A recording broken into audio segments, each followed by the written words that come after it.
DJ ओम शंकर परसा पोखर भिंडा। छौरी 10-10 होई छई बिसगे, छौरी 10-10 होई छई बिसगे, तोरा ढोरिए पल्हे तो छौरा की सगे।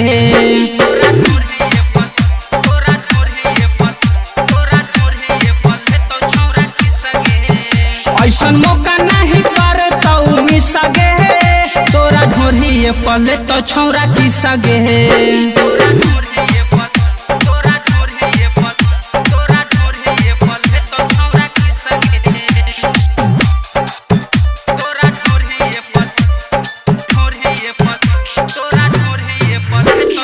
डीजे ओम शंकर परसा पोखर भिंडा। ढोरिया पतोरा हरदम बाटौले जरला हाइट, दोनों रे जोबन करतौ आपस में फाइट। ढोरिया पतोरा हरदम बाटौले जरला हाइट, दोनों रे जोबन करतौ आपस में फाइट। कैला करै छहि उन्नाई सभी सगे, कैला करै छहि उन्नाई सभी सगे, तोरा ढोरिए पल्हे तो छौरा की सगे।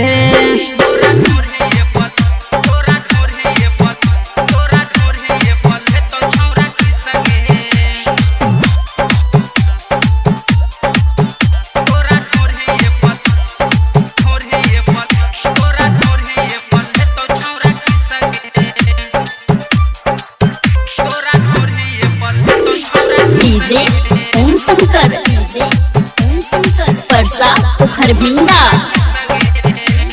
राइटर रघुनंदन बात कही छौ साच गे, कमर हिला के जब करी छही नाच गे। अवधेश सरोज बात कही छौ साच गे, कमर हिला के जब करी छही नाच गे। चुम्मा देबे के तू लेबे के ते फिसगे,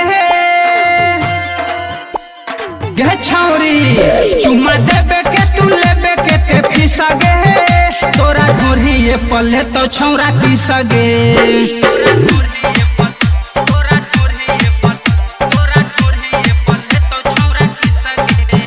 ऐसन मौका नहीं करतौ मिसगे, तोरा ढोरिए पल्हे तो छौरा की सगे।